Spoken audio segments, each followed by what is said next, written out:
All right, good afternoon, everyone. We're thrilled that you can join us today for Smarten Up on Solar in Massachusetts. Today's webinar has been made possible by the efforts and assistance of our sponsors at Atwood, and it's being presented in partnership with our colleagues at the Solar Energy Industries Association, SEIA, and CLEAResult. Before we get started, just a few logistical items for everyone. Aside from our presenters, everyone should automatically be in listen-only mode. But please do take a moment to ensure that you have your microphones muted just in case. Second, and related to that, we encourage you all to please use the chat function in Zoom to submit any questions that you have during the webinar, and you can send the questions directly to my colleague, Kate Johnson, rather than to the generic group chat.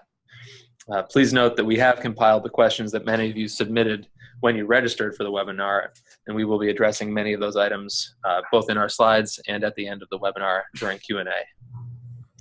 Finally, today's webinar is going to be recorded and will be made available for future reference by attendees. We'll have more information on that in our follow-up materials. So just a few words about NECEC. We are the Northeast Clean Energy Council, a business, policy, and innovation organization for the clean energy industry here in the Northeast. And we cover New England and New York. We're made up of almost 200 member companies and early-stage clean tech startups. And our mission is to make the Northeast one of, if not the best place to start and scale a clean energy company. Here's just a quick snapshot of our member companies. If your company or organization would like more information about becoming a member or sponsor of NECEC, please visit our website or get in touch for more information. We're online at www.necec.org.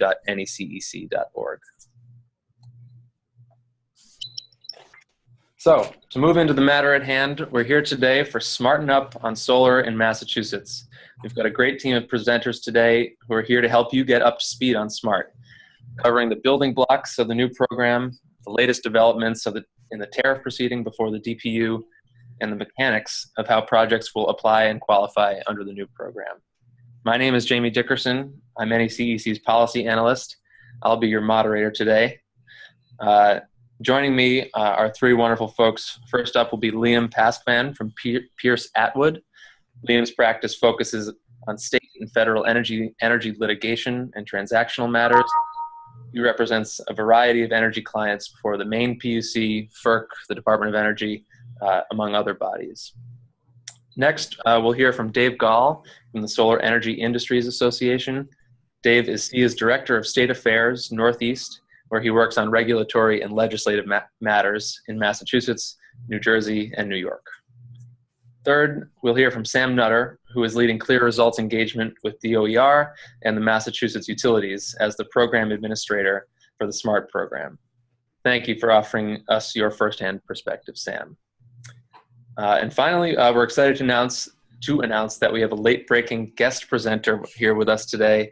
Caitlin Kelly, Renewable Energy Program Coordinator with the Department of Energy Resources, is here to help with our Q&A at the end of the program. So welcome, Caitlin, and thank you again for joining. So before I turn things over to our presenters, here is a quick look back at the development of the SMART program, the regulatory journey that has led us to where we are today here in February of 2018. It's a little bit surprising to look back, but we are just 2 months away from the 2-year anniversary of the enabling legislation that gave birth to SMART.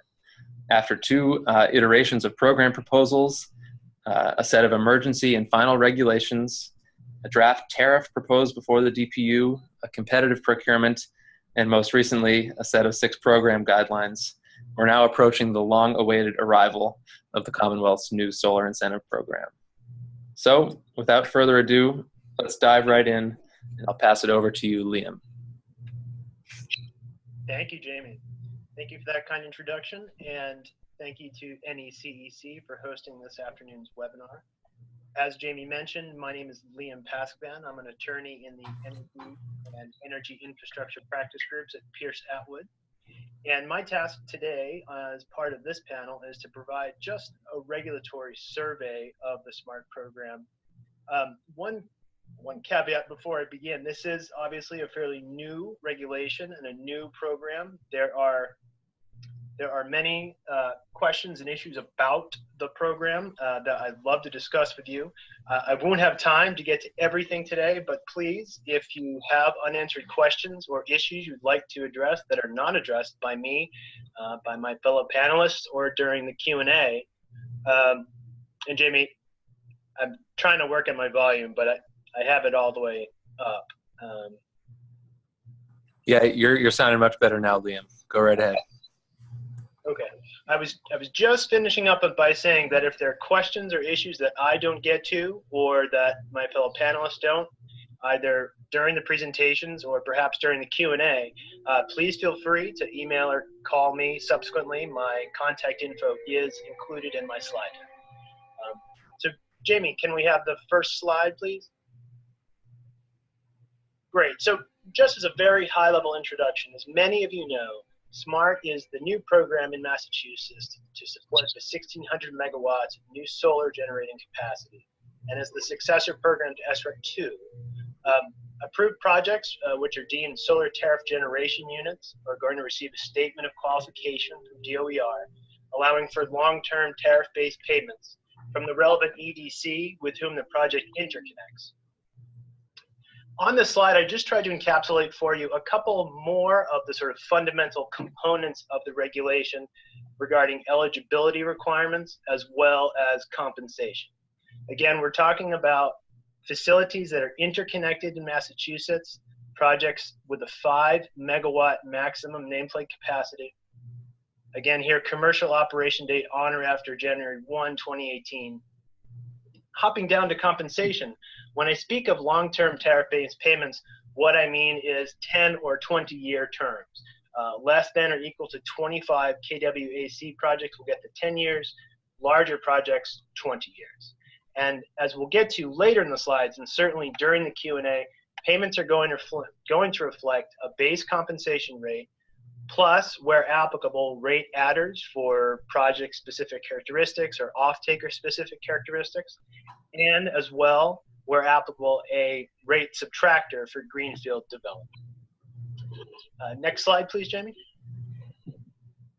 Some more fundamentals. This slide, more about the capacity block model of the program. So the 1,600 megawatts in SMART is divided into approximately 200 megawatt capacity blocks. And DOER is going to fill these capacity blocks on a first come, first served basis once applications are accepted. And within each capacity block, importantly, capacity is going to be allocated to the EDCs based on their proportion of 2016 in-state retail load. Important to grasp at the outset, and as many of you know, the base compensation rates and the rate adder values are, of course, tied to the capacity block in which the capacity is certified. So we have a declining block model, as they say. Rate adders and base compensation rates will decline as capacity blocks progress and the DOER certifies capacity. One other important, I think, note to the capacity blocks is that 20% of each capacity block is reserved for smaller projects of less than or equal to 25 kW. And that number of less than or equal to 25 kW size projects has a max of 35% per capacity block. Okay, Jamie, next slide, please. And we can go one more. Just a couple slides here on some very basic principles of pricing and compensation under SMART. So if we can think of base compensation rates for projects in two manners. One for projects greater than 1 megawatt and up to 5 megawatts, again, the program max size. And then for projects of equal to or less than 1 megawatt. This first slide here is going to be about the larger projects of greater than 1 megawatt and up to 5. These base compensation rates for capacity block 1 are going to reflect the results of the SMART program RFP, which Jamie mentioned in his chronology opening the program. And as this slide makes clear, are going to vary by service territory. and consistent with the declining block makeup of the SMART program, are going to decline as capacity blocks advance. You'll notice here in the table below that for Mass Electric, NSTAR, and WMECO, that percentage decline will be 4% per capacity block over 8 capacity blocks. For Fitchburg, that percentage decline is going to be 8.8% over, I believe, 4 capacity blocks. And Nantucket, with just 2 capacity blocks, will decline at 16%.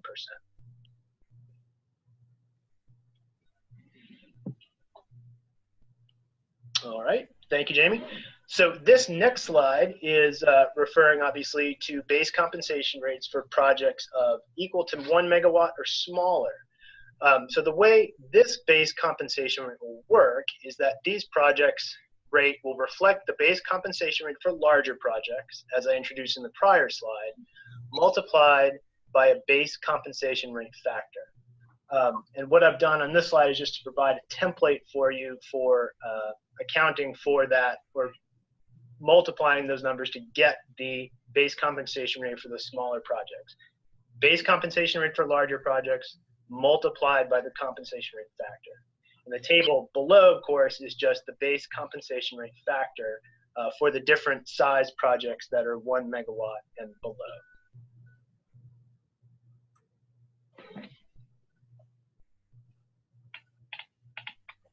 Aggressive, Jamie. Okay, here we go. So in addition to base compensation rates, of course, projects, where applicable, are going to affect, or rather, are going to reflect rate adders. These rate adders are going to reflect project and off-taker specific characteristics. And as I mentioned earlier, as well as a subtractor for greenfield development where applicable.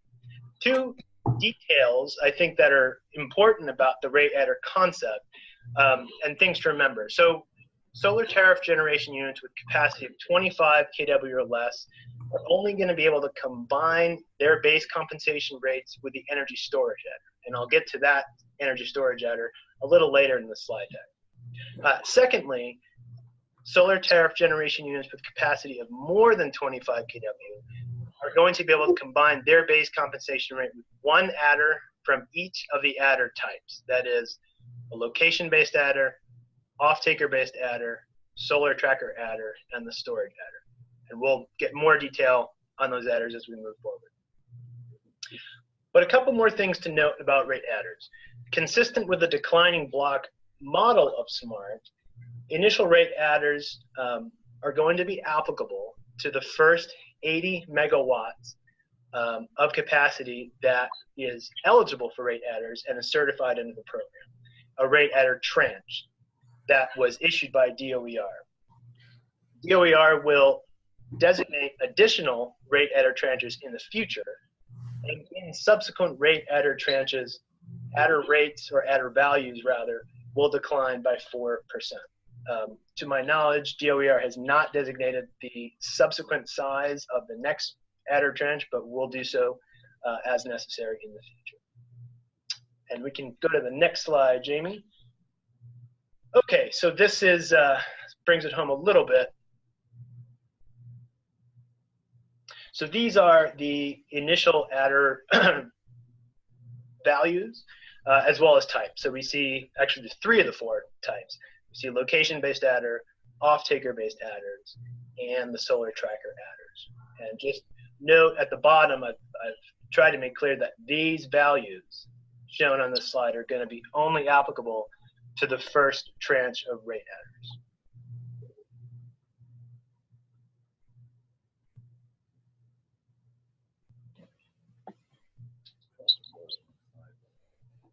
Okay, Jamie, next slide, please. Okay, so the 4th type of rate adder is the energy storage rate adder. So in addition to the off-taker, location-based, and solar tracker adder, an STGU that shares a common point of coupling, which under the regs is termed co-located, with energy storage is eligible for an energy storage rate adder. The exact adder amount for storage will reflect project-specific values for rated power capacity and also for useful energy capacity, multiplied by what the regs call an energy storage adder multiplier.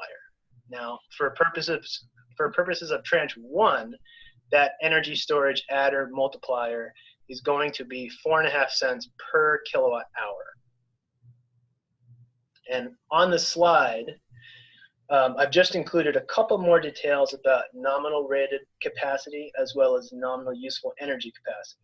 For the former, it must be 25% of solar generating capacity of the certified solar unit. And for nominal useful energy capacity, it must be greater than or equal to 2 hours. And just note again on the bottom that the 4.5 cent amount per kilowatt hour is only applicable to the initial rate adder tranche.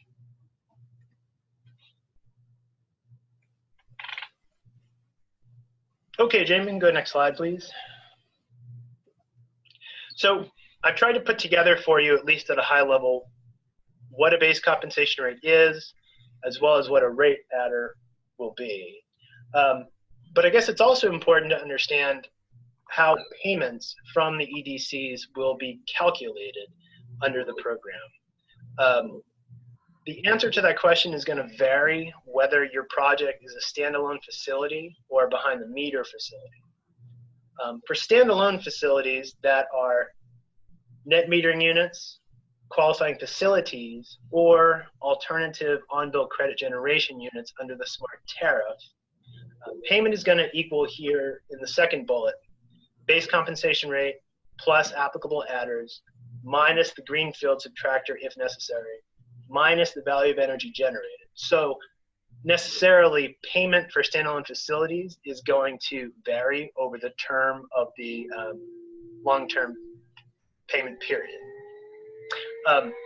Conversely, for behind the meter facilities, which are only going to be net metered units as well as QFs, payments are going to be fixed throughout the term, and I believe the payment is fixed at the time of the certification of the project. Okay, Jamie, go to the next slide, please. The last two slides that I've included in this presentation provide a little bit of information about some project milestones and program next steps. And the one project milestone that I wanted to focus on is commercial operation. So generally within 1 year of receipt of a statement of qualification, the project must be operational or risk losing certification. That 12-month period is the initial reservation period. But importantly, that reservation period can be extended for up to 6 months by payment of a fee by the project owner, but also for a variety of other reasons by DOER, including for good cause. So certainly initial reservation period is important, but it is not absolutely the end game. One more slide, Jamie.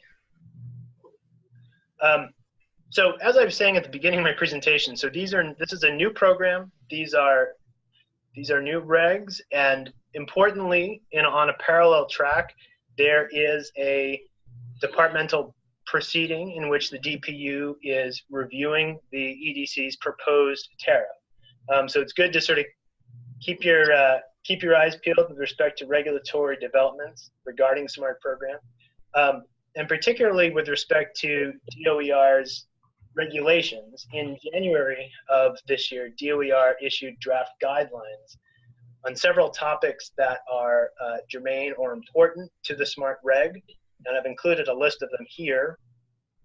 There were comments that were accepted by DOER until, I believe, last Friday was the deadline. At this point, DOER certainly will consider all those received comments and revise those guidelines as necessary. So look forward to that.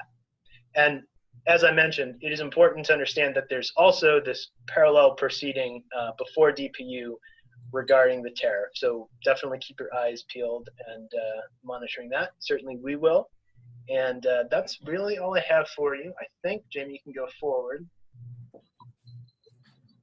These are just for your reference, some selected sources. The link is to the draft guidelines that DOER issued back in January, so feel free to peruse those. As you see, I've got the regs and the statute as well. That's all I have, I believe. Thank you very much for your attention, and I look forward to the other panelists' presentation as well as the Q&A session. Much appreciated. Thank you very much, Liam. That was great. So for folks who are attending the webinar, please make sure to submit any questions you have about Liam's presentation through the direct chat feature to Kate Johnson, who's a participant in the webinar. So now we'll kick it over to Dave. Okay, thanks, Jamie.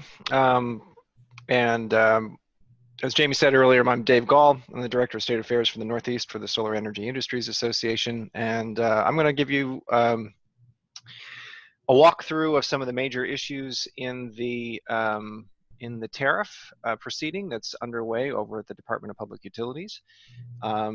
So with that, Jamie, you can advance to the next slide.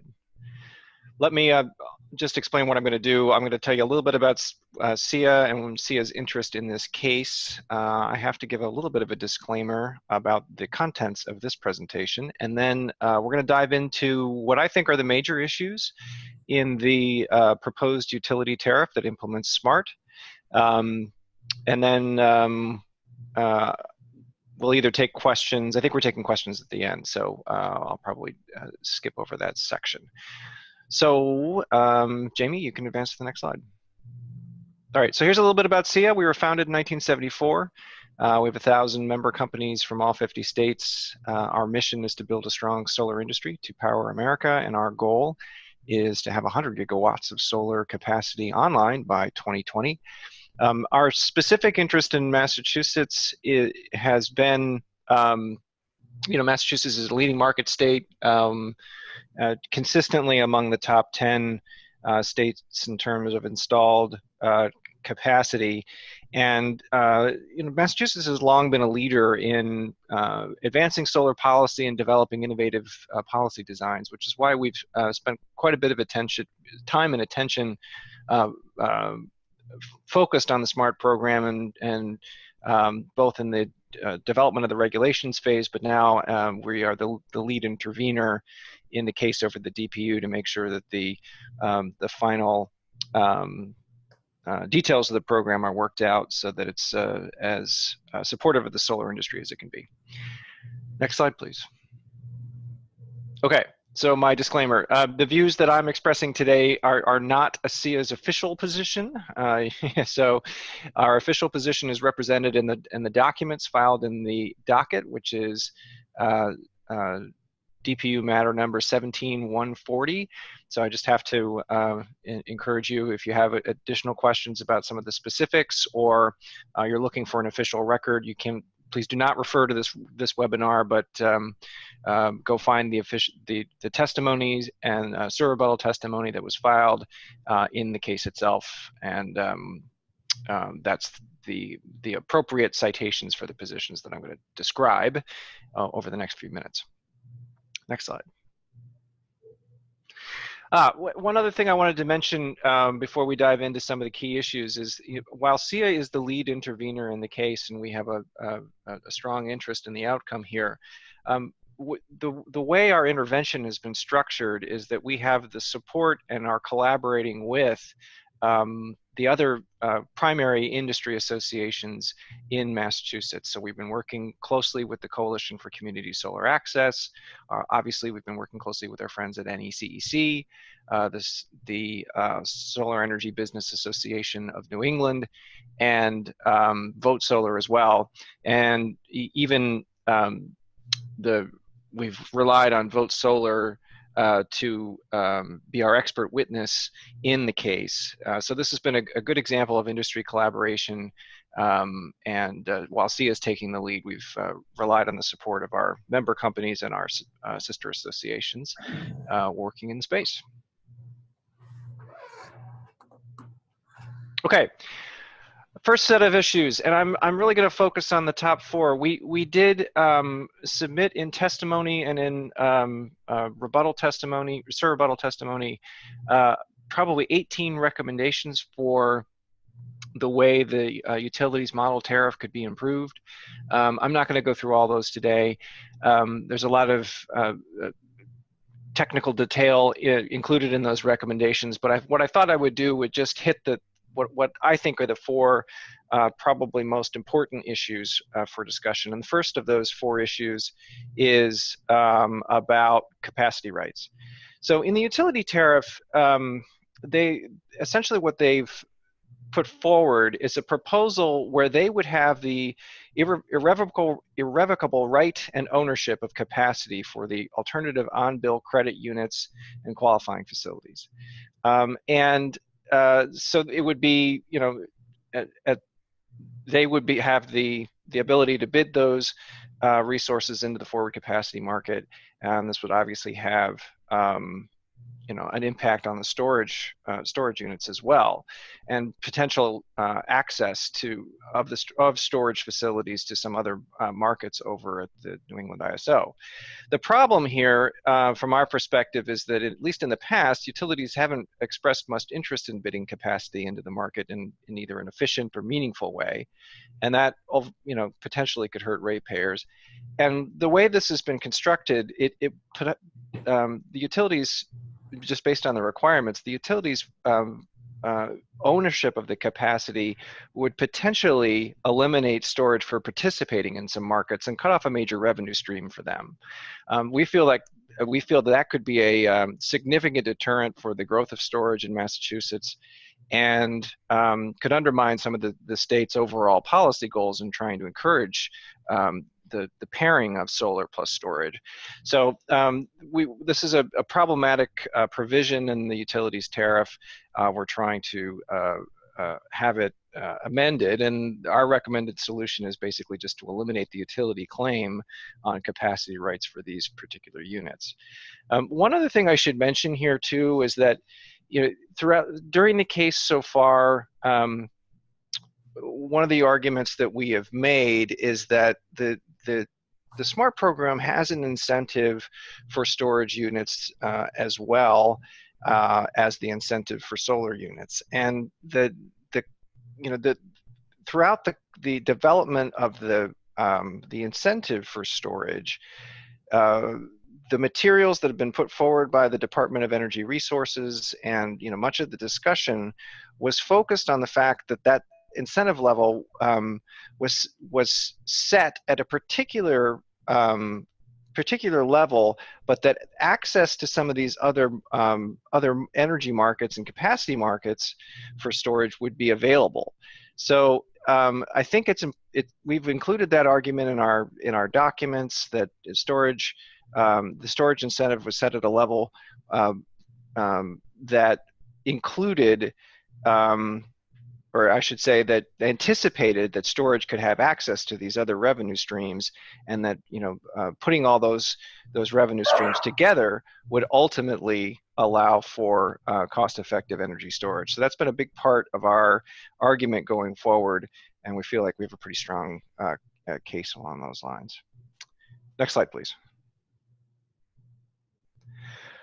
Okay, another major issue is the actual cost recovery mechanism in the tariff itself, and this is a source of some concern for us.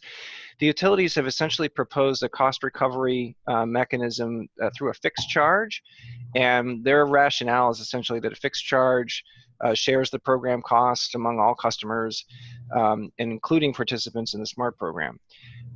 Our issue with this is that the fixed charges as they've been proposed further erode the solar project economics, and quite frankly, they actually create new inequities in particular for low usage or low income customers. And I think the utilities argument is that this is a more equitable framework, but we're arguing it's actually less equitable because the fixed charges tend to penalize low usage customers. So what we've recommended in the case is a switch to an energy charge,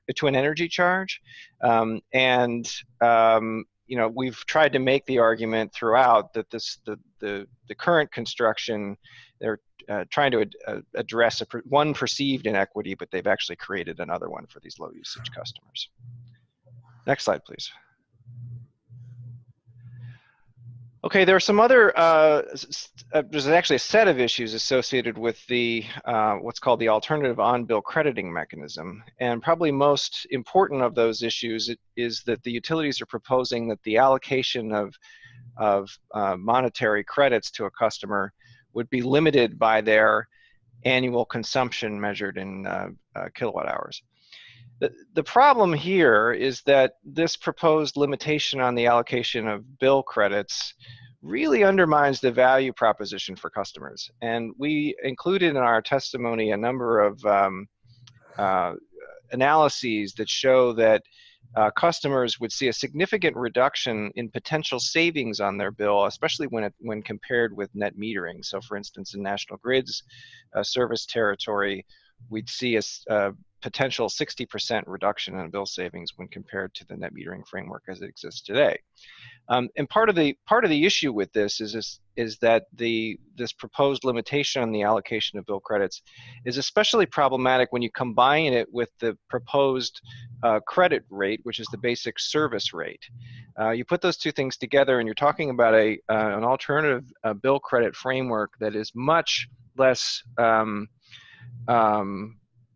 economic for potential solar customers than either net metering or some other frameworks in comparison. So what we're suggesting in the case is that there should be a removal of the limitation on the allocation of credits to customers in the tariff, and we think that's a more taking those provisions out will actually encourage the growth of community solar projects and not create these kinds of competing regimes, I think, which is a real issue, especially given the fact that net metering will continue to exist in Massachusetts. Okay, next slide, please. The last set of issues really involves sort of the utility discretion with how projects are handled with respect to compliance. So for instance, the utilities right now in the tariff that they've proposed have quite a bit of discretion to remove solar generating units or customers from the tariff without any real due process or any input from the Department of Energy Resources. There are some problems that we've identified with some of the deadlines for when incentive payments would be forfeit. There's really no cure process in the case where there's some delay in applying initial credits to off-takers, and there's no really resolution process for helping to resolve some of those issues. And so throughout the tariff, what we tried to do was go through and make some recommendations about revised timelines for certain decisions, adding some cure periods here and there to allow solar generating units to potentially fix issues that pop up in the implementation of this program. We've tried to identify terms that just needed to be a little more clearly defined, and then add some checks on utility discretion, as well as an appeals process going forward, so that these kinds of issues can be resolved. And in addition, specifically responding to this notion that within the 90-day deadline before payments are forfeit, we're suggesting that term before payments are forfeit should be lengthened considerably, as long as 1 year, which is actually consistent with what the current SREC framework, how it works today. Next slide, please. Okay, I think it's worth spending a little time just talking about the case itself and sort of where we are in the case. I don't have a slide on this, but I'll just quickly summarize the process to date. So we're essentially through the evidentiary, the pre-evidentiary hearing phase and the discovery phase in the case. So SEIA, in collaboration with its partners, issued testimony and rebuttal testimony. We've issued quite a few requests for information from the utilities throughout the case, and the deadline for discovery actually wrapped up, for new discovery wrapped up on Friday of last week. And we're expecting responses from the utilities fairly soon. So now we're moving into the evidentiary hearing phase. The evidentiary hearings have been scheduled for the 14th through the 16th of March, where there will be an opportunity to engage the various witnesses in the case. And then once that is completed, we will move forward into the briefing phase, where the different parties will file briefs summarizing their various positions and also taking into account any new information that comes up through the hearings. So all of this leads us to a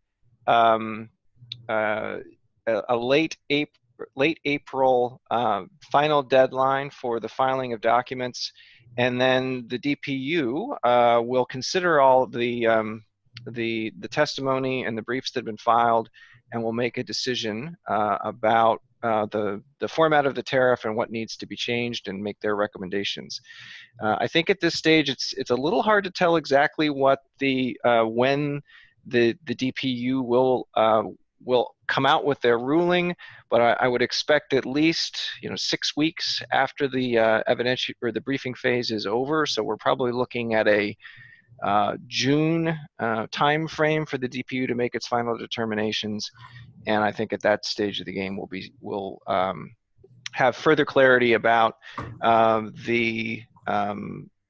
of these issues that I've raised today, and then we'll have a finalized tariff that will allow for all industry participants to move forward with the program and get things moving. So that pretty much covers what I wanted to talk about with respect to the major issues in the case, and I will turn it back over to Jamie. Wonderful. Thank you, Dave. Appreciate that great overview. Just another quick reminder for folks to continue submitting questions to us via the chat function. You can send them directly to Kate Johnson. And with that, why don't we kick it over to our third presenter. Sam, why don't you go ahead? Thank you, Jamie, and thank you to NECEC for inviting me to participate today. I'm going to talk about, get down in the weeds a little bit more on the nuts and bolts on what to expect and how to apply once we reach that milestone that Dave was just talking about sometime, hopefully in June. Next slide. I'm with CLEAResult. We're a consulting firm that specializes in serving utilities, government entities, and businesses. We focus exclusively in the energy space, primarily energy efficiency, clean energy, renewable energy. Next slide. We've got a broad portfolio of services we provide that includes renewables. We've managed statewide and utility-wide renewable and solar energy programs for the past 10 or 12 years in about a half a dozen different states or utility jurisdictions. So this is not our first rodeo, so to speak, in this space. We were selected by the utilities through a competitive request for proposal process in the fall, and we're signed a contract to perform these services as of roughly the 1st of November, and we're happy to be doing that. Next slide, please. So I'm going to go through the SMART application process, try to answer a lot of the questions on what to expect and what to prepare for that to be determined date sometime in the summer.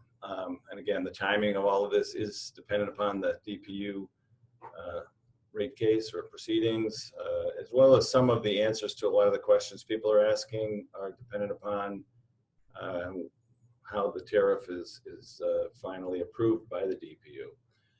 But as far as the application process and what we're creating to help the developers, applicants, and owners navigate the program, we've got two websites that are under development. They're both live. You can go to these web pages today, and there's information, but they're not complete, so they're still under construction, so to speak. The first one, masmartsolar.com, is the general program information website. We've got frequently asked questions there. We're in the process of developing some how-to guides and checklists that'll be posted there. Links to the regulations and the electric distribution company or utility websites and their interconnection pages. So this is the resource and information website. The second website, massmartsolar.powerclerk.com, is the application portal. It's an online, secure, web-based or cloud-based service. And PowerClerk, if you're not familiar with it, was originally developed 10 or 12 years ago for the California solar program. It's been used by about 30 or so different statewide or utility-wide solar and renewable energy programs for 10 or 12 years. CLEAResult's been using PowerClerk for about 8 or 9 years in various programs. It's a terrific tool. It's secure. Access to the information is limited by username and password. Each developer, if you're a developer and you have multiple projects, you only need to set up one account and you can access all of your different projects through your one account. If you're using PowerClerk currently in other states, you can use the same account once we open it up in Massachusetts if you choose, or you can set up a new account dedicated to SMART. That's up to you. Within your account, you can have multiple projects. You can have multiple users within your organization that can have access to your account. And you can grant access on a project-by-project basis. So if you want the individual owners or host sites to see their project, but of course you don't want them to see a different owner's project, you can do that through PowerClerk. And then I just saw a note that my audio is cutting out. Is Jamie or others, can you hear me okay? Sam, I can hear you fine. I'm not sure if others are having difficulty, but. Okay, I'll continue. So an important feature of PowerClerk is that it's the central repository of all communication, all documentation, all interactions. So once we open it up and you start submitting your applications, you really need to use PowerClerk for all communication and providing all the information. That we do have an email address set up, and we do have a toll-free phone line set up, but that's really for pre-application communications. Once you're in the application process, anything related to an application should be communicated through PowerClerk. Next slide. So on the masssmartsolar.com website, as I said, you can go there today. It's open. It's sort of phase one, I guess. It's still under construction. We have some enhancements to do, but what you'll find there are links to the regulations in the lower right there, the additional resources section. You can download documents such as the version 1 of the frequently asked questions. We've got information on the capacity block, the capacity block rate guideline that DOER created, another link to the enabling regulations, as well as to the utility interconnection application websites. On the left side, the left panel, we've got the available megawatts of capacity divided up into the 5 EDC territories. There's 3 utilities, but 5 EDCs. Because there's Eversource East and West, and there's Mass Electric and Nantucket Electric within the National Grid territory. So we've got that information on the left side of the page. After the Block 1 RFP phase, there was about 53 megawatts awarded. So this shows what's remaining for Block 1.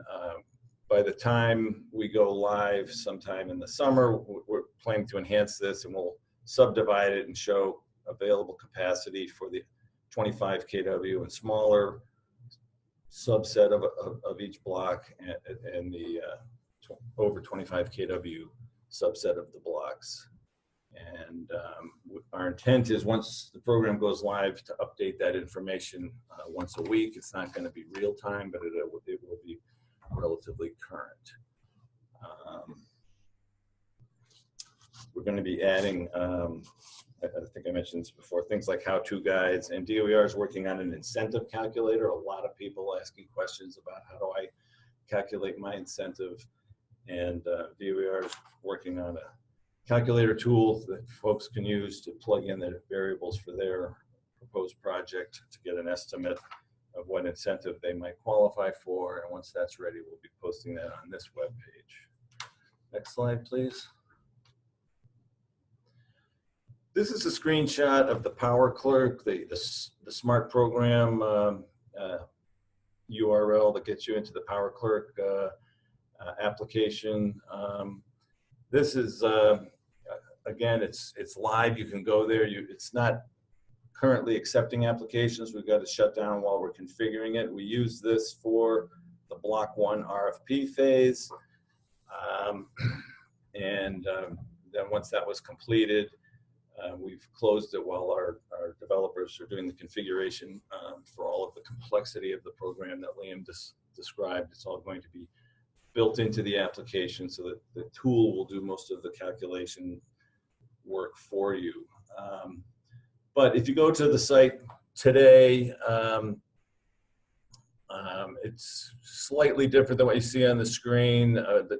There's two active links, again, to the regulations and general information, and can link you back to the other web page. We've got the information on the available capacity.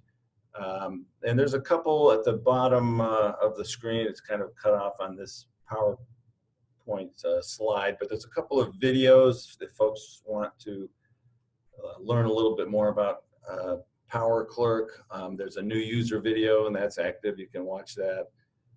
And then for those the developers that will be submitting multiple applications, there's a feature within Power Clerk called Form Sense that allows you to build the kind of information you're going to be putting into every application, so you don't have to type it over every time. So your company name and contact info and those sort of things. There's a video to show you how to do that when the time comes. Again, it's the primary communication portal, and we are planning some training, at least a training webinar live, similar to what we're doing today, before the launch, to give folks more exposure, and we'll record that and post it on the website so people can watch it later or download it later if they can't view the live version. Next slide, please. Okay, so I tried to put together a step-by-step description of what you'll see when you do log in. If you've never been in Power Clerk before, first you log on. It's a pretty simple username and password. If you don't have an account, it'll prompt you to create one. It's a simple process. Ask a few questions and send you a confirming email, just like any other website when you're going to create an account.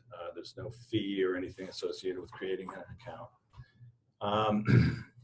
Then when you're going to apply, the first screen will ask you to select whether it's a small or large system. The smaller, the 25 kW, and small or large is anything above 25 kW. There'll be a series of online forms to complete.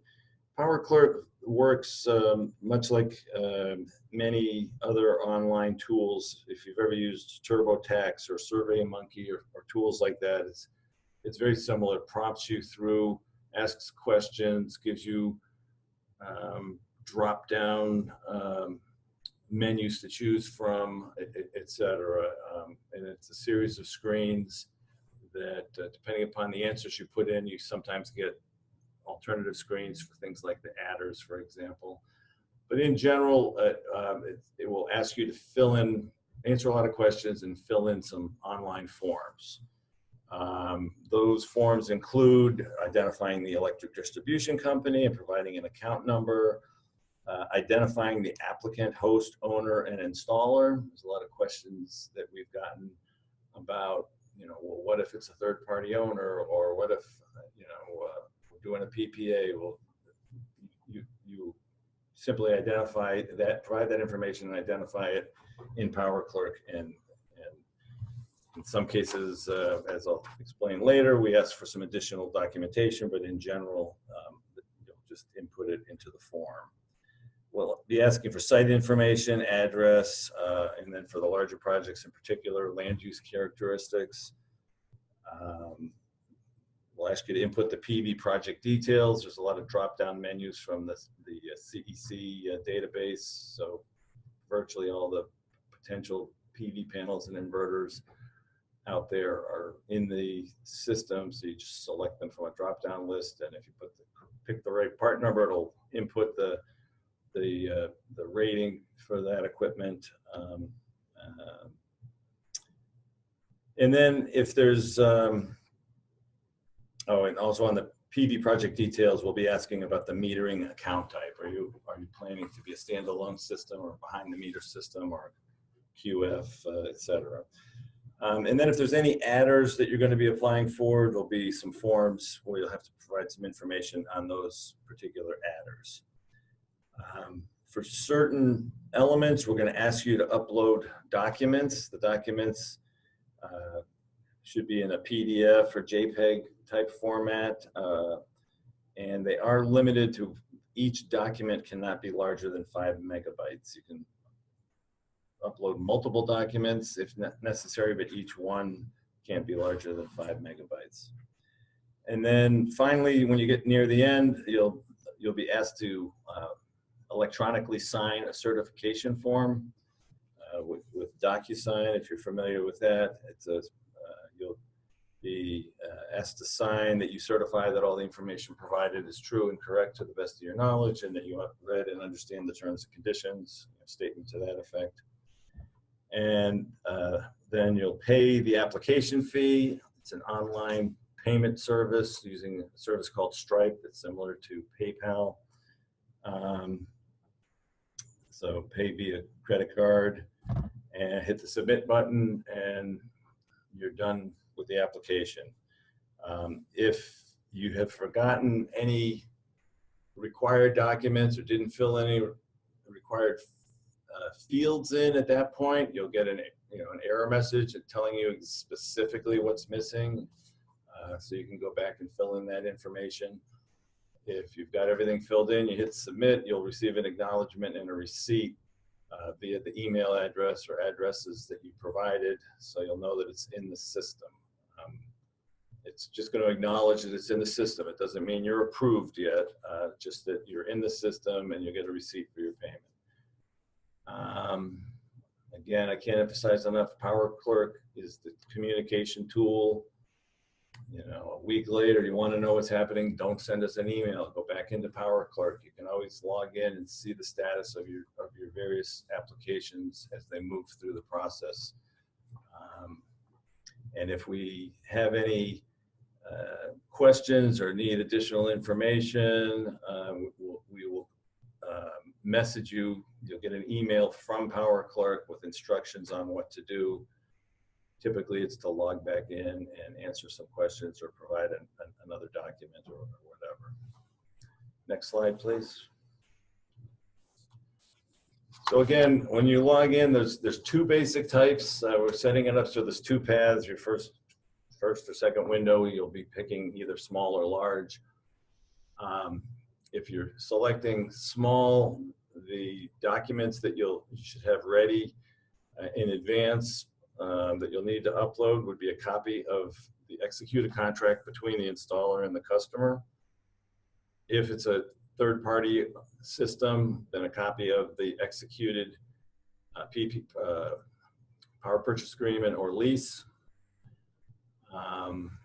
Customer disclosure form, that's a form, or actually there's probably going to be 2 or 3 different ones for different types of customers, but DOER is developing that. It's going to be a standardized form disclosing you know, it's a consumer protection kind of form disclosing to the customers what they're going to be paying and what their expected incentive is or production is. But anyhow, that'll be a form you can download and have the customer sign it in advance and then upload it when you apply. If applicable, if you're going for a low income residential utility rate, we need a copy. Well, you're going to be uploading a copy of the utility bill anyhow, but just highlighting that it's an eligible rate would be helpful, but you know, we'll find it on there. The certification form that I mentioned, that you don't actually upload that, it's in the system, but you need to electronically sign it and pay the fee. For large systems, it's the same as above, as applicable. The differences for the over 25 kW systems, you need to have a copy of a valid executed interconnection services agreement with the applicable utility. So executed means signed and countersigned by both the customer of record and the utility representative. You need to provide evidence of site control or permission to build from the owner. That could be the contract that we talked about earlier in some cases, but if it's a large ground mount system, and you know, potentially with a third party owner or multiple LLCs that are developing the project, we need to see that the owner of the property has signed a contract for either a lease or purchase and sale or whatever to the developer that gives them permission to build this project.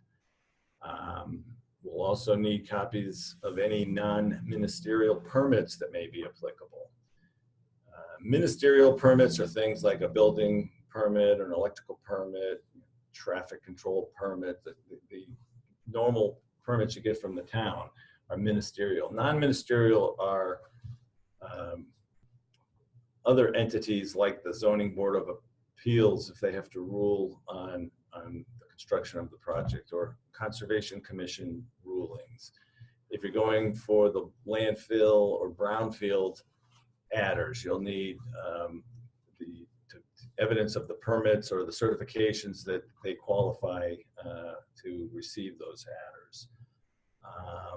If you're building a ground-field project, a ground-mounted project, most likely you'll need a Massachusetts Department of Environmental Protection ruling that it's not going to disturb or negatively affect wetlands and the environment in general. If it's a floating system, you'll need a similar ruling from Massachusetts Department of Fish and Game. If you're going for the agricultural adder, there's permits from the Department of Agriculture. So if any of those apply, you need to have those in advance and you need to upload those with the application. Similarly, for some of the adders, there's additional documentation required, such as we'll need off-taker agreements and payment credit transfer forms. Those for the community solar projects, you don't necessarily need them at the application phase. You'll need them at the completion phase if you don't have all of your off-takers signed up at the time of application. But when they're required, they will be uploaded into Power Clerk.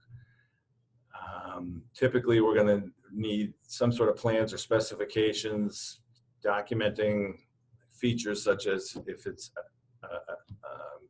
being constructed over a canal, or if it's canopy, or if it's building mounted. We want some proof of that. So a copy of plans or details in a contract or something like that. The next bullet's got a typo. It should be PERPA requirements or FERC QF filing. If applicable, projects over 1 megawatt are required to file with FERC. We just want a copy that you've done that. Download from the online website where you register or file. And then specific to the ground mounted, the large ground mounted projects over 500 kW, where we need to know whether you're going to be a Category 1, Category 2, or Category 3 land use. And we need evidence that you're complying with the requirements, the conservation requirements and performance standards for civil engineering, that you're not polluting wetlands or the groundwater or whatever, and that you've met all the local zoning requirements. So for those larger systems, and the people building those know this very well because they have to do it, but we just need copies so that we can verify that you've got those permits, and we can determine whether you're Category 1, 2, or 3.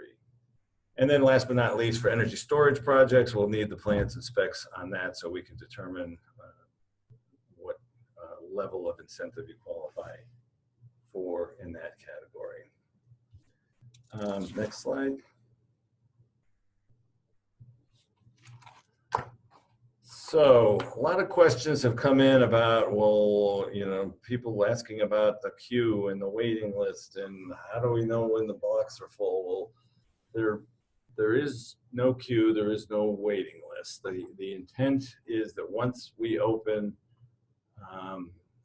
sometime in the summer, that the program will stay open and will transition fairly seamlessly from block to block.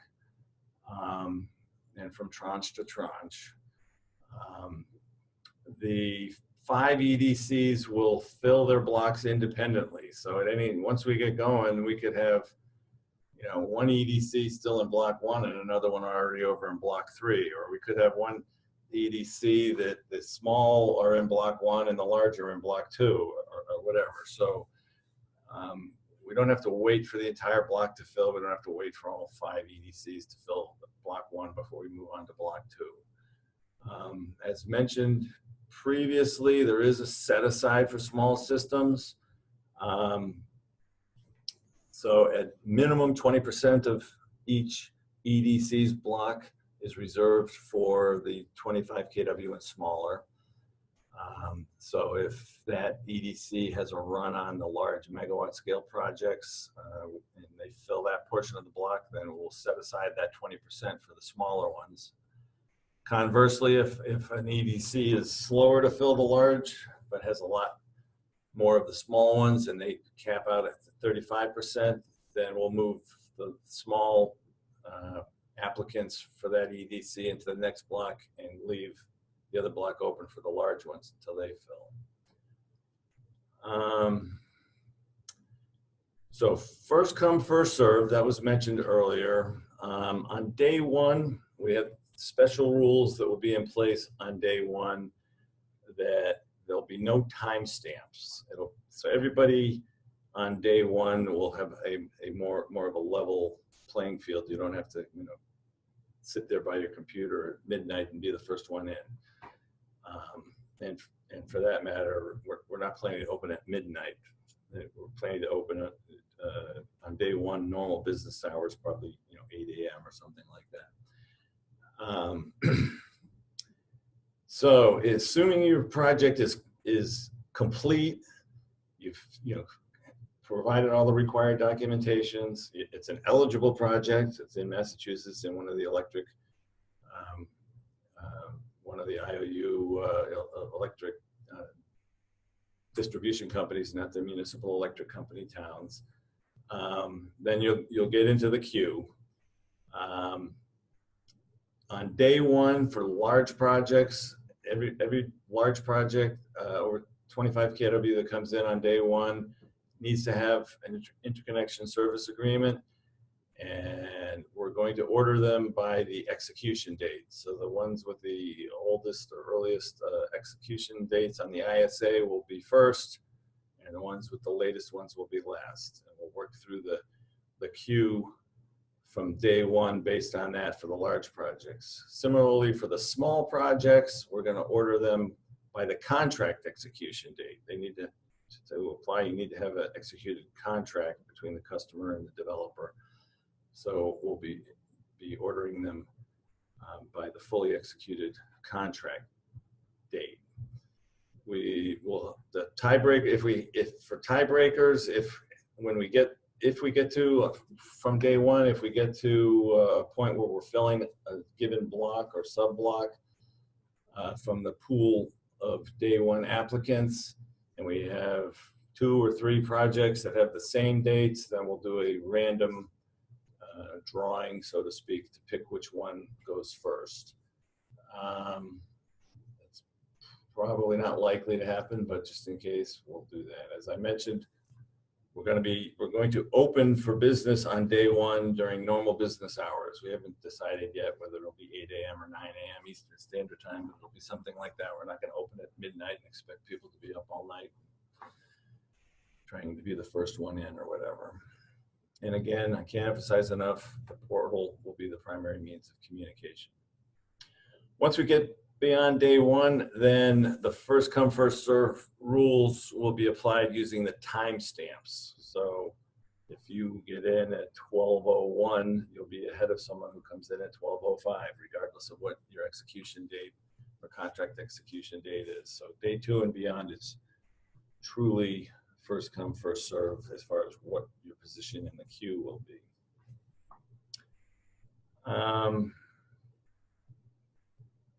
Next slide.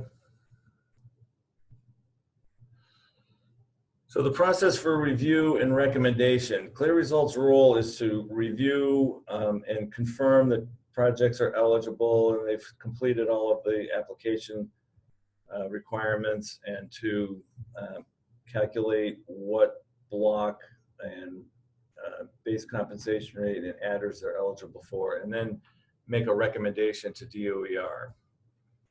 So in that process, if we deem that an application is inaccurate, incomplete, or ineligible, we may, we have the ability to suspend or deny the application. If there's minor irregularities, we have what we call a cure process or a cure period that we haven't set the time period, but it'll probably be something like 3 or 5 days. It's going to be a fairly quick turnaround. So if there's minor irregularities or we have questions on something you submitted, you'll get an email through the Power Clerk system, and it'll explain what the issue is and what you need to cure it or fix it, and the deadline to do that. So our goal isn't to kick anybody out, but if people are just throwing junk in there, so to speak, to try to get a place in line, you'll probably be suspended or denied. Again, the blocks are filled independently. And at the end of the process, DOER will issue a statement of qualification. The statement of qualification has the 12-month reservation period that I believe was already discussed, and there is the opportunity to apply for an extension. If you can't build within that 12-month period, there is an additional application fee to apply for an extension. Next slide. And I think this is my last slide. So at project completion, within that 12-month reservation period, you complete the project, you log back into Power Clerk. Similar process as the application. There's no fee this time. It's not proposed anyway at this point to have a fee at that stage. But there'll be some more forms to fill out. We'll need to know information about when it was interconnected, when you were approved to interconnect. You'll need to update or provide account information for the large projects that might not have an EDC account number at application. They would put it in at this point, and conversely for the small projects that probably didn't have an ISA when they applied, would put their ISA number in at this point and update any metering data, any changes that may have occurred during construction, and other information that may be required by the electric distribution companies or DOER for filing or reporting or payment purposes. We will need all the off-taker data and documents for the community shared projects at that point, the tariff enrollment form, and then we'll be asking for how you will want to be paid, a check or electronic payment, and if so, we'll need account information or address where to mail the check, that kind of information. Once that's all been completed, then we'll be transferring data to the EDCs. There's been a lot of questions about how that process works, and some of that is subject to the DPU rulings, but we expect that they'll probably be making monthly payments. That's outside of CLEAResult's role. Our role more or less, or mostly, ends when we transfer all the data to the EDCs so that they know what your final rate is, what the date of interconnection is, and what size system you were approved for. We do have a few post-claim requirements. Energy storage projects do need to come back into Power Clerk after 12 months of operation and document that they've had at least 52 cycles of discharge. And any community solar project at least once a year has to update their off-taker membership, and that will be done through Power Clerk. So I know there's a lot of information there, a lot of complexity. I think my closing comments are that our goal is to use the Power Clerk tool to make your jobs as easy as possible. Once you collect all of the forms and the data, when you go to input it, we want you to be able to get through the system as quickly as possible. It's going to do a lot of the calculations for you, fill in a lot of the forms for you, give you a lot of drop-down menus, etc. So that hopefully it's a useful tool to make your jobs easier, as well as to provide all the data that we need to pass along to DOER and to the EDCs, so that once the project is done, the recipient can receive payments for the next 10 to 20 years. With that, I think I'm done. Yes. All right. Well, thank you so much, Sam, and as well to Dave and Liam for the great presentations. Let's unmute all of our panelists, and we'll also add Caitlin Kelly from DOER to the panel of question answerers. So folks can continue to submit questions via our chat function, but we have a couple lined up in the queue that we'll dive right into, given that we only have 15 minutes or so before we have to wrap up. So first, a few that came up in response to your presentation, Sam. One regarding proof of site control. Do you know if a signed LOI from the customer would count as proof for site control, or I believe that's a letter of intent? And if not, could that be something that would be worked into a FAQ from CLEAResult? Yeah, I mean, we don't have a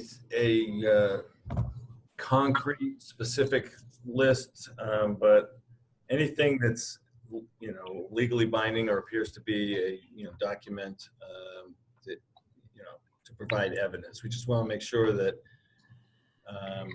we don't want speculative projects taking up places in the queue. We want people to document that this is a real project that once they get their statement of qualifications, has a 98, 99% chance of being built, not just something that people are throwing phantom projects into the queue. So I would think that what this person described would qualify, yes. Great. Another question that came up in response to your discussion of sort of the queue, which you said, there will not be an actual queue, but one attendee asked, what will happen to existing net metering queues for the different net metering cap allocations? And another question just came in about, will the SREC program run through the commencement of SMART? So maybe a question directed at Caitlin, but potentially other panelists.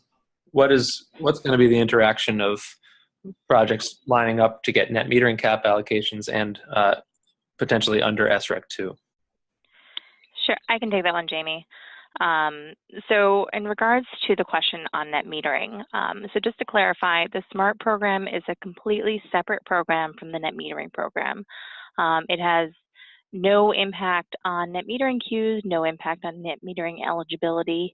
The only way that the programs kind of interact is that we do, in calculating the incentive amount for standalone facilities, we do take into account whatever the credit value is that you may receive if you are a net metering facility. So if you have been assigned a net metering cap allocation.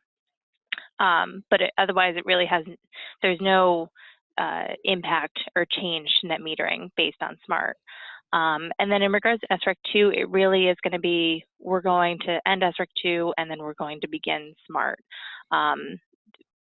So really, especially for 25 kW and under projects, they need to be operational and submit their application before the SMART program effective date. So if they miss that date cutoff, then they'll have to apply to the SMART program. And for over 25 kW, they need to show us that they're mechanically complete. So it is likely we will have larger projects that are not yet operational but still qualified for SREC 2 when SMART begins, but that's only if they provided us documentation to show that they were mechanically complete and fully built by the time the SMART program began. Fantastic. Thanks so much, Caitlin. Let's move over to some other questions that we received, and maybe this will throw it back to Liam and Dave, but Caitlin, feel free to chime in as well. So one attendee asked, can we provide further detail on determining the value of energy for behind-the-meter systems? They're aware that the formula includes distribution, transmission, transition charges, and 3 years of basic service, but they're wondering how different types of basic service will be dealt with, whether they're fixed or variable. So any information about that would be great. So I think we'll actually be able to provide some more information on this when we do release that value of energy workbook that Sam referenced. We actually did get kind of a set 3-year basic service average from all the utility companies, and we're essentially putting together a calculator. Again, it won't be the exact value of energy that systems will receive, should they be interconnected and receive a Block 1 allocation, but I think it'll help applicants and help the market really kind of understand how these numbers will impact the calculation of the incentive value. Great. Another question related to that, one attendee was concerned about a situation where a behind-the-meter system sort of during the term of the tariff enrollment, for whatever reason, the building or the property forecloses and becomes vacant. Is there any ability for systems to convert midstream from behind the meter to standalone, or different type of project classifications? I mean, I don't think that they would be able to convert. Honestly, I think that would be a complete rewiring of the project.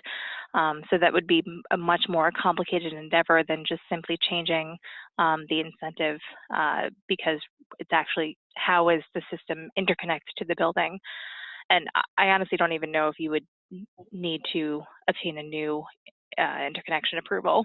So right now it's really you're set as a behind the meter or a standalone for the term of your tariff, and the SQ will reflect that. Great. That's what I thought too. Thank you for confirming. Let's switch over to go back to a little bit more detail on the alternative on-bill crediting mechanism, something that both Liam and Dave touched on in some depth. But a couple of attendees are hoping we can expand on it, in particular the limitation in allocating alternative bill credits to customers based, with the limitation of their customer load in terms of kilowatt hours.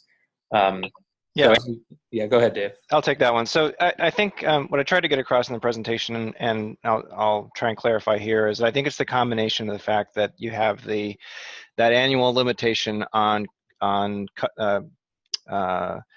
kilowatt usage in combination with the basic service rate and for alternative on-bill credit units. So if you put those two things together, this sort of inherently means that the customer can only use credits that will be equal to that basic service rate to offset their usage, and that's a pretty significant discount against or a pretty significant reduction against the way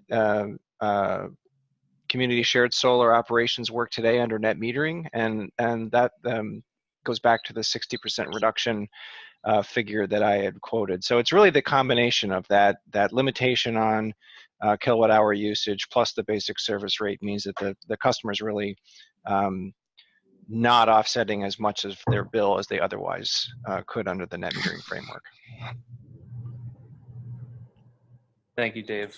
Sam, I wonder if you or maybe Caitlin can talk about how an alternative on-bill credit is actually going to show up on a customer and off-taker's bill. Will it be a line item, or how will customers sort of experience their participation in SMART?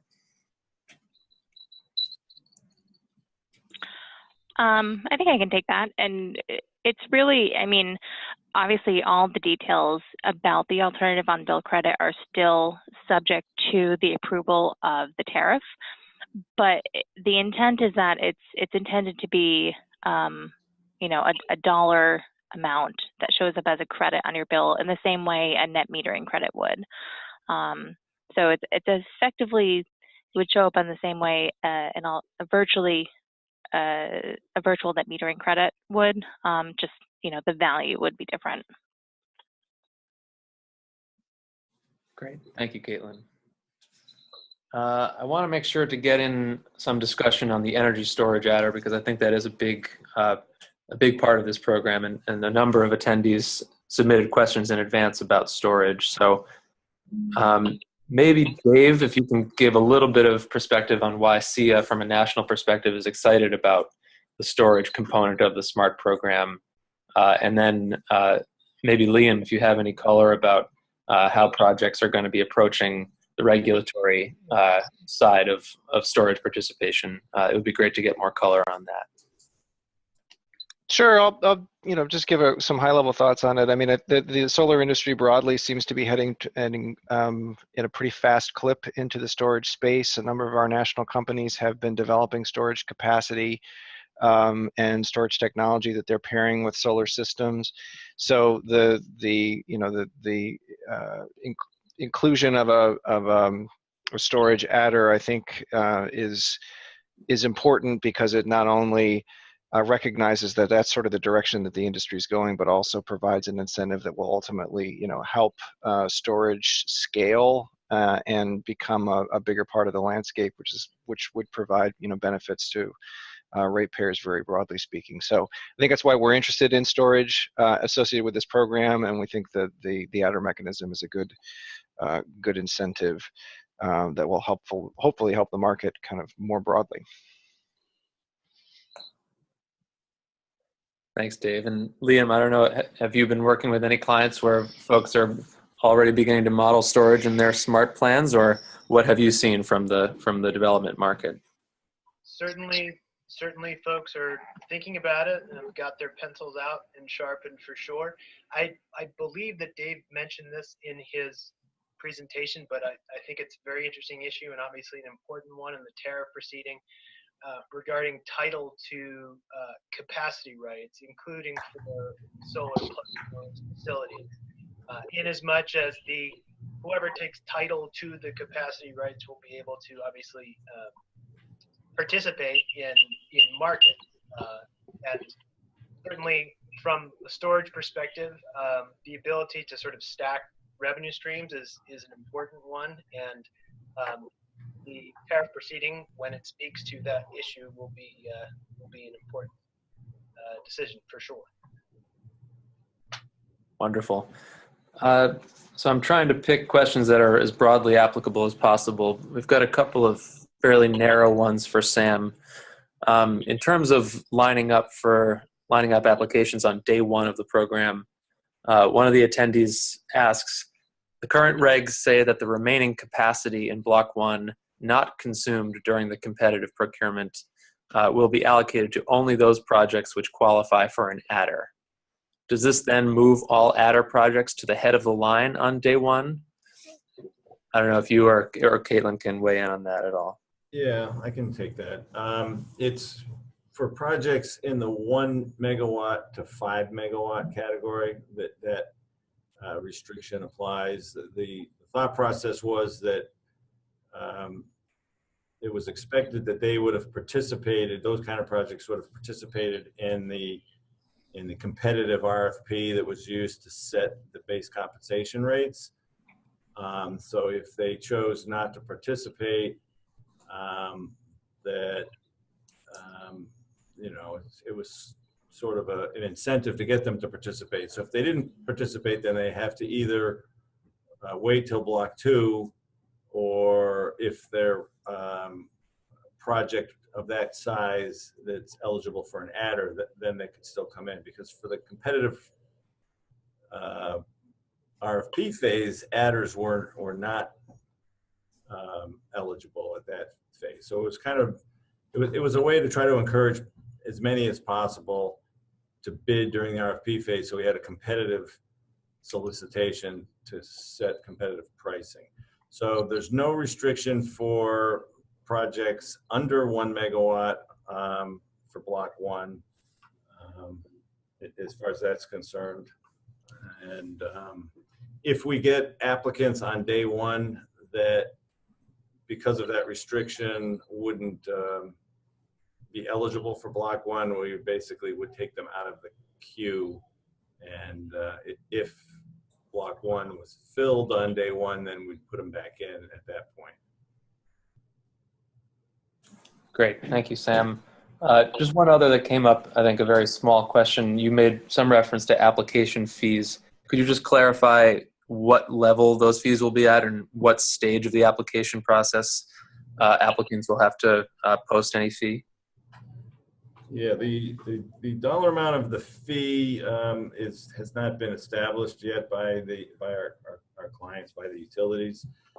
That said, it's expected to be a nominal fee, certainly under $100 for the under 25 kW projects. That may be over $100 or maybe a few $100s or something like that for the over 25 kW projects. But we're not talking thousands of dollars or whatever. And they would pay that online right through or in conjunction with the Power Clerk application. Power Clerk has a relationship with a company called Stripe. It's a competitor to PayPal. It's a secure online payment service. They would pay their fee via credit card, or I assume I don't know if it takes PayPal since they're competitors, but anyhow, they pay it online right as they're doing the application process. When they get to that screen, it brings them to Stripe. They make the payment and they get the receipt, and they're done. Great, thank you, Sam.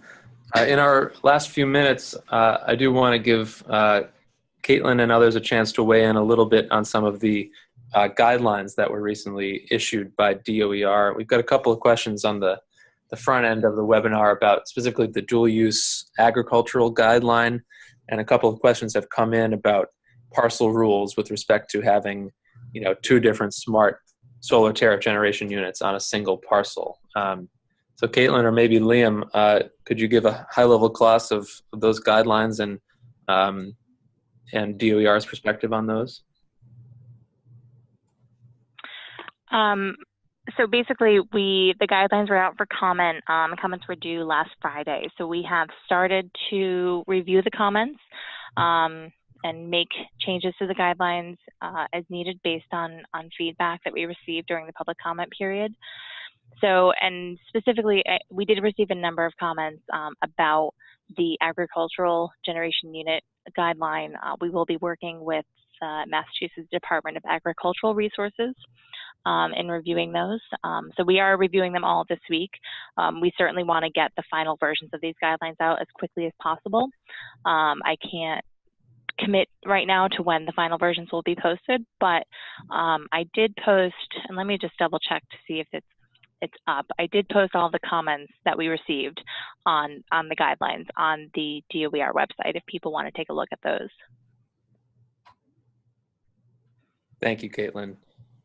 Any quick thoughts you want to chime in with, Liam? I think we might have to wrap up after this, but wanted to give you an opportunity. Nope, I think that was an excellent answer. Great. Well, with that, and with apologies to those whose questions we weren't able to get to by the end of the webinar, please join me in virtually and silently thanking all of our great presenters, Liam, Dave, Sam, and Caitlin. We hope the webinar was informative and helped the development community get more up to speed as the start date for SMART rapidly approaches. So thank you once again, and please be in touch with any of us if you have any questions.